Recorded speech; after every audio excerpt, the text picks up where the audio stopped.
नहीं वो तो डाल देंगे ना, इनके पास नहीं डाल देंगे। बेंगल सर एक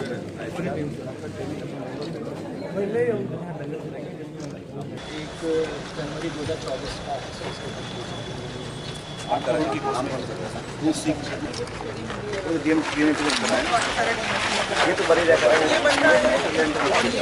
तो घोड़ी पर रोग आ गया, पता नहीं कौन सा आजकल वीडियो।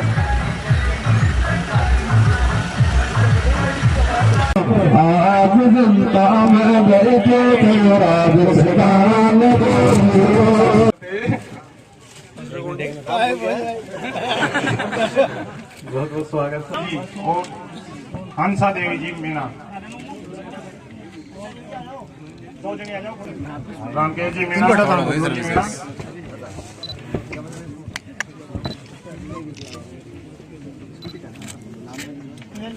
स्वागत के रूप में अमरू जी मीना से आए और साहब का स्वागत में दो शब्द बोले।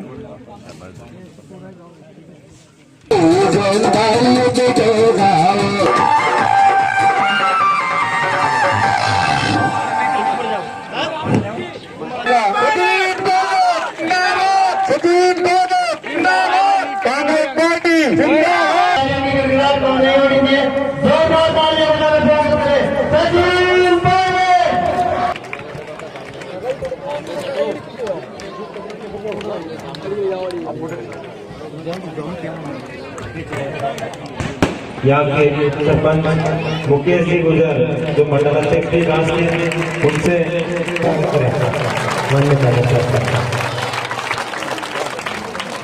भी दिए। और अभी यहाँ से मोटी डाणा को इंग्लिश 3 करोड़ रुपए की वो भी बढ़ के तैयार है आपके सामने। उसके लिए भी एक बार काम जो पायलट साहब ने अब तक आजादी के बाद नहीं हुए थे, ऐसे ऐसे काम इस गांव पंचायत में है, इसलिए उनका लोकार्पण कर रहे हैं माननीय पायलट साहब। उनके लिए जोरदार तालियां बजाकर एक इतिहास बन गया है कि करोड़ों रुपए एक गांव को पायलट साहब दे सकते हैं, तो शहर के लिए कितने हजार जरूरत इस जनता को पड़ती है, उनके बीच में पायलट साहब पधार जाते हैं। राजेश जी बेरवा, सवल लाल जी बेरवा, शिवराज जी राजूलाल जी गोजर, सोम प्रसाद जी बेरवा से निवेदन करता हूँ कि वो पायलट साहब का स्वागत बड़ी माला के साफ हदाया और सबको धन्यवाद, सबको राम राम करती हूँ। धन्यवाद।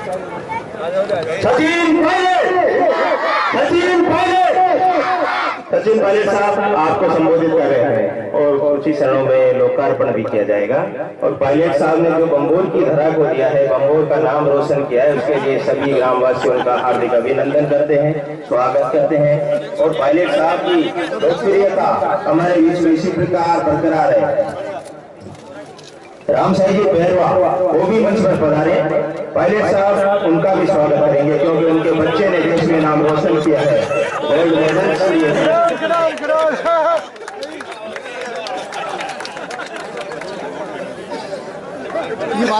वो भी बैठ करके पायलट साहब का स्वागत करें। पायलट साहब के स्वागत सत्कार में कोई कमी नहीं है। हमारे युवा साथी भाई गरीब पढ़ सके और उन कुर्सियों पे जा बैठे जहाँ पायलट साहब कहा करते हैं। पीछे बच्चे आने, पीछे बच्चों का मामला पीछे गिर जाएंगे, थोड़ा पीछे चलो ना। और सरपंच पति साहब से मैं बात कर रहा था, रामा शामा कर रहा था, तो मैंने अक्सर देखा है कभी कभी जब हमारी माताएं बहनें सरपंच बन जाती हैं तो जो सरपंच पति साहब होते हैं थोड़ा बहुत उसमें काम करने में, अब जब 2 बर्तन साथ है तो टक टक आवाज आती कभी कभी, तो मैंने कहा कि खटपट ना हो गई हो, इसलिए दोनों को साथ बैठा के माला पहनवा दी दोनों जाती थे हंस रहे। अब पहले मुंडा सूझा हुआ था उनका, अब बिल्कुल मस्त है सरपंच साहब भी, सरपंच पति साहब भी। तो साथियों, आपके गांव में दोबारा स्कूल में मैं आया हूं और मेरा क्षेत्र का दौरा था कल भी और आज भी। सब लोगों से मैं मिला हूं, पंचायतों में, वार्ड में, शहर में, गांव में, अधिकारियों की मेरी मीटिंग भी ली है। और जो जो हमारे काम विकास के हैं, जल जीवन मिशन का है, पानी की लाइन बिछने का है, नालियों का निर्माण है, सड़कों का है, खेल मैदान का है, स्कूलों का है, अस्पतालों का है, उन सब की समीक्षा ली है। और जहाँ जहाँ हम लोगों ने पैसा दिया है, सरकार का पैसा आया है, मेरे विधायक कोष का पैसा लगा है, उन सब कामों को हम लोगों ने कहा है कि अब गर्मी के महीने आएंगे, दो महीने, और उसके बाद बारिश का समय आएगा, तो मैंने सबसे कहा है कि जल्द से जल्द ये निर्माण काम हो, ताकि जो हम लोगों ने बजट की घोषणाएं करी हैं, पैसा दिया है, वो लाभ जनता को मिल सके। और जो बड़ी सड़क का निर्माण के बारे में मंच से बता रहे थे, उसका भी मैं चाहता हूं कि लाभ आसपास की पंचायतों को जल्द मिले, क्योंकि इस घोषणा के बाद पैसा होता है, फिर ठेका छूटता है, फिर काम चालू होता है, कभी कभी देरी भी होती है। और कोरोना के टाइम में जो लॉकडाउन हुआ था, उससे काफ़ी समय, साल सवा साल हम लोगों का ज़ाहिर हो गया। इसलिए उस गति को दोबारा पकड़ने के लिए सबको मैंने अधिकारियों को आज सुबह निर्देशित किया है टोंक सर्किट हाउस में, और आप सब लोगों से लगातार मिलने का, आपके बीच जाने का, गांव पंचायतों में लोगों से जानकारी लेने का, और जो हमारे वार्ड मेंबर हैं, सरपंच हैं, जनप्रतिनिधि हैं, जिला परिषद मेंबर हैं, CRDR हैं, उन सब लोगों से समय समय पर मिलता रहता हूँ। और जो चुनाव जीत गया, कोई किसी दल का है, कोई किसी और दल का है, लेकिन जो चुनाव जीत के गया है, उसकी जिम्मेदारी बनती है कि हमसे संवाद करे और हम लोगों की मदद के लिए जो विकास के काम हैं वो लगातार कराते रहें। अब जो सरपंच होते हैं, उनका कोई दल नहीं है, वो तो बिना पार्टी के जीतते हैं, लेकिन जो CRDR हैं वो पार्टी के सिंबल पर लड़ते हैं। बावजूद उसके, क्योंकि जब जीत के जो आता है उसकी जिम्मेदारी जनता के प्रति है, और हम सब मिलकर एक पूरे क्षेत्र को विकसित करें, इस प्रकार की काम करने की एक व्यवस्था हम लोगों ने यहाँ पर कायम की है। क्योंकि आपस में तनाव रहे, मनभेद रहे, संवाद ना हो, बातचीत ना हो, उसका नुकसान जनता को नहीं मिलना चाहिए। कभी कभी देखा मैंने कि CRDR अलग अलग दल के हो गए, सरपंच की अलग मानसिकता हो गई, सांसद विधायक अलग हो गए, तो पूरे उसमें वो खिचड़ी घूमती रहती है, लोगों के उसमें जल्दी काम नहीं हो पाते। इसलिए मैंने तो सब लोगों को साथ लेकर रखा है, और क्षेत्र में जैसे जैसे मुझे जो मांगे आती हैं, मेरी कोशिश रहती है कि जो सरकार का पैसा भी है या मेरे विधायक कोष का पैसा है, वो ज़्यादा हम बच्चियों की पढ़ाई, शिक्षा, इनके जो संसाधन हैं, स्कूल है, कमरा है, चारदीवारी है, मैदान है, टीचर है, कोर्स है, उसमें लगाएं, ताकि आने वाली पीढ़ी को हम कुछ देकर जाएं। बाकी जो विकास के काम है, सड़क है, पुलिया है, नाली है, रस्ते हैं, वो सब पहले बनते हैं और बनाएंगे, उसमें कोई दिक्कत नहीं है। और आप सभी जानते हो कि पिछले 3-4 सालों में ग्रामीण क्षेत्र के अंदर हम लोगों ने कोशिश की है कि जितना लोग डिमांड करते हैं उतना पैसा यहाँ पर लगे, और जरूरत के आधार पर आवंटन हो, और बिना भेदभाव के काम हो, और काम में भी कोई, जैसे हम 2-5 लाख रुपए देते तो उतना पैसा लगना चाहिए। कई बार पैसा सैंक्शन होता है और जो जमीन पे लगता है उसमें कहीं ना कहीं कुछ कमी आ जाती है। तो ये जिम्मेदारी आप लोगों की भी है कि आप यहाँ गांव में रहते हैं, आपको पता है कि कौन ठेकेदार कैसे काम कर रहा है, कहीं गड़बड़ी हो उसकी शिकायत आप लोग करें, ताकि कोई नाजायज फायदा, क्योंकि ये पैसा है, जनता की संपत्ति है, ये किसी नेता, किसी दल, किसी सरकार का नहीं है, लोगों का पैसा है, लोगों तक पहुँचना चाहिए और बिना किसी रुकावट के पहुँचना चाहिए, समय पर पहुँचना चाहिए और जनता को उसका लाभ मिले, ये जिम्मेदारी हम लोगों की है। अब पिछले 4 साल से सरकार यहाँ हमारी कांग्रेस की है और पिछले लगभग 9 साल से सरकार केंद्र में बीजेपी की है, आप जानते हैं। और अभी मैं देख रहा था आदरणीय प्रधानमंत्री जी 4 साल के बाद उन्होंने फिर मुंह किया राजस्थान की तरफ और एक कार्यक्रम करने के लिए वो भीलवाड़ा गए थे, और उसके 10 दिन के बाद उन्होंने एक और कार्यक्रम किया दौसा के अंदर। एक रोड बन रही है दिल्ली से बम्बई रोड, सड़क बन रही है, लंबी सड़क है, तो उसका कुछ हिस्सा पूरा हो गया। तो उसकी शुरुआत तो हरियाणा में हुई थी, सोना के अंदर, और आगे वो बड़ौदा और वहाँ बम्बई तक उस सड़क को जाना था। तो मैंने देखा पहले तो प्रधानमंत्री जी भीलवाड़ा आए, एक सामाजिक कार्यक्रम में चले गए, फिर उनका मन किया, उन्होंने ले दे के दौसा जिला चुना, उस सड़क का जो उद्घाटन किया वो दौसा में किया। तो प्रधानमंत्री लगातार आ रहे हैं, बाकी पार्टी के नेता भी लगातार आ रहे हैं, तो मतलब हम समझ गए कि ये चुनावी साल है, चुनाव आ रहे हैं, तो सबके दौरे लगने शुरू हो गए, भाषण भी देंगे, बातें भी रखेंगे। लेकिन मैं चाहता हूं कि हम सब लोग आत्मचिंतन करें कि किस प्रकार के लोग, किस प्रकार के नेता और किस प्रकार की विचारधारा हमको आगे ले जा सकती है। लोगों को भ्रमित करना, लोगों के अंदर एक ऐसी भावना पैदा कर देना, समाज में आक्रोश पैदा हो जाए, मनमुटाव हो जाए, टकराव हो जाए, वो तो बहुत आसान सा काम है। किसी लोगों के अंदर अगर हमें झगड़ा कराना है या मनमुटाव करना है तो 2 मिनट का काम है, लेकिन अलग अलग लोगों को बिठाना, उनको सुनना, उनके मन को शांत करना, उनकी बातों को स्वीकार करना और फिर सबको साथ लेकर आगे चलना, वो मुश्किल काम है। आपने देखा होगा, चाहे घर हो, चाहे समाज हो, चाहे गांव हो, चाहे पंचायत हो, सब लोगों को सहमति करा के, सब लोगों की बात को सुनकर और सबको बराबर का मान सम्मान देकर अगर हम आगे बढ़ते हैं, वो कठिन काम है, चुनौतीपूर्ण काम है। और जो राजनीति करते हैं उनकी जिम्मेदारी बनती है कि अगर किसी की असहमति भी है तो उनको सुने, उनको सम्मान दें, उनकी बात को सुनकर आगे बढ़ें। तो ये आपको चयन करना पड़ेगा कि कौन लोग तो अपनी राजनीति करने के लिए आपस में लोगों को लड़ा कर, झगड़ा कर एक माहौल पैदा करके आगे बढ़ना चाहते हैं, और कौन लोग हैं जो सबको बिठाकर सबकी सुनकर आगे बढ़ना चाहते हैं। ये बहुत सोच समझ कर निर्णय आप लोगों को करने पड़ेंगे आने वाले इस साल के अंदर, कुछ समय के अंदर।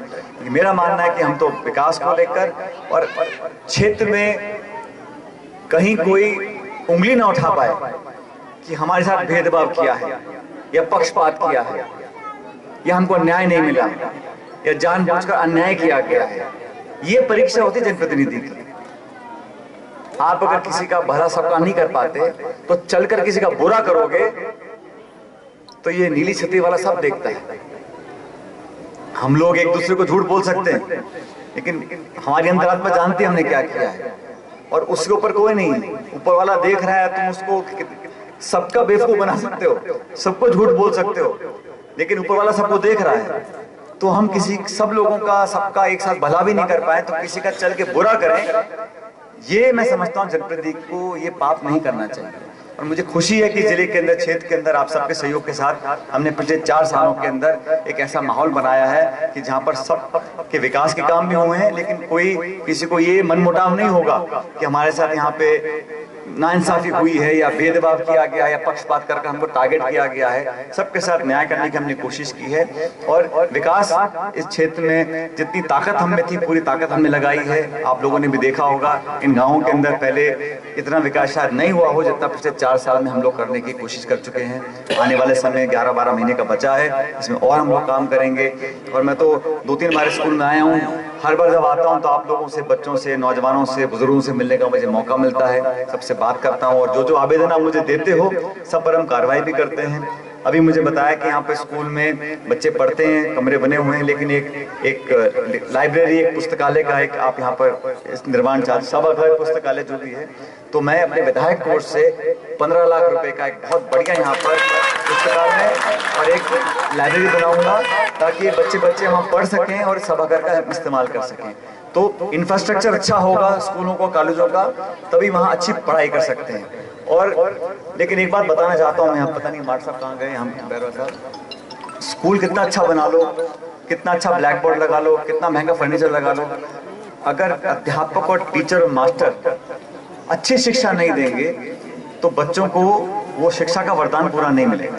हम लोग अपनी तरफ से पेंट, पॉलिश, लेंटर, सीमेंट लगा के अच्छी बिल्डिंग बना देंगे, लेकिन जब तक बच्चे मन से नहीं पढ़ेंगे और पढ़ाने वाले सिर्फ तनख्वाह लेने के लिए हम पढ़ाएंगे तो उसे पार नहीं पड़ेगी। आपको मन से बच्चों को ज्ञान का आशीर्वाद देना है, इनको मजबूत बनाना है, इतना सक्षम बनाना है कि देश की, दुनिया की चुनौतियों का सामना कर सकें।